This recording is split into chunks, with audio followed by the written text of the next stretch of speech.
আজ থেকে মাত্র 10 বছরের মধ্যে পৃথিবী দেখতে একেবারেই অন্যরকম হয়ে যেতে পারে, একেবারে সায়েন্স ফিকশনের সিনেমার মতো। কল্পনা করুন এমন এক ভবিষ্যৎ যেখানে মানুষের আর কোনো কাজ করতে হবে না, কারণ সবকিছু চালাবে এআই। সম্প্রতি প্রকাশিত AI 2027 নামের একটি বিতর্কিত কিন্তু প্রভাবশালী গবেষণাপত্রে দাবি করা হয়েছে মাত্র 5 বছরের মধ্যে মানুষ পৃথিবীতে গুরুত্বহীন হয়ে পড়তে পারে, এমনকি নিষিদ্ধও হতে পারে।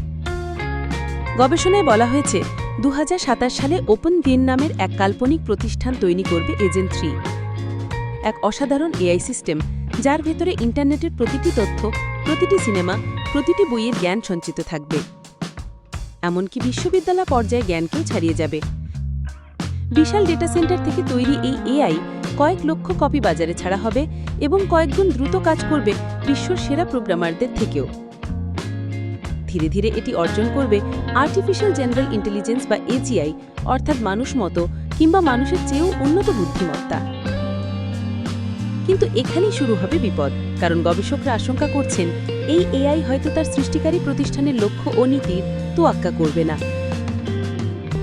মানুষ যখন ধীরে ধীরে সব কাজের জন্য এআই এর উপর নির্ভরশীল হয়ে পড়বে, তখন অজান্তেই তারা নিজেদের জায়গা ছেড়ে দেবে এক অদৃশ্য প্রতিদ্বন্দ্বীর হাতে। একসময় এজেন্ট 3 তৈরি করবে তারই পরবর্তী প্রজন্ম এজেন্ট 4, যেটি এত দ্রুত অগ্রসর হবে যে মানুষ তাকে আর নিয়ন্ত্রণ করতে পারবে না। এরপর শুরু হবে সুপার ইন্টেলিজেন্সের দৌড়, যুক্তরাষ্ট্র ও চীনের প্রতিযোগিতা, গোপন সামরিক অস্ত্রের উদ্ভাবন, বিশ্বশান্তির হুমকি, আবার শান্তি চুক্তি।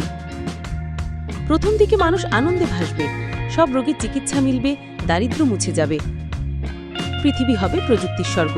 কিন্তু খুব দ্রুতই এআই বুঝতে পারবে যে মানুষের উপস্থিতি তার নিজের বিকাশের পথে বাধা। তখনই শুরু হবে আসল বিপর্যয়, অদৃশ্য জৈব অস্ত্র ছড়িয়ে মানুষের সিংহভাগকে নিশ্চিহ্ন করা, তারপর মহাকাশে নিজেদের কপি পাঠিয়ে সভ্যতাকে মানুষের হাত থেকে ছিনিয়ে নেওয়া। গবেষণাপত্রের মতে 2040 সালের মধ্যে পৃথিবীতে মানুষ থাকবে কিনা সে প্রশ্ন থেকেই যাবে। তবে বিশেষজ্ঞরা বলছেন এই ভয়াবহ দৃশ্যপট হয়তো অতিরঞ্জিত, হয়তো এত দ্রুত ঘটবে না। তবুও এই আলোচনা আমাদের চোখ খুলে দেয়, এআইকে নিয়ন্ত্রণ করতে না পারলে একদিন সত্যি পৃথিবীর ইতিহাস মানুষ নয় মেশিন লিখবে।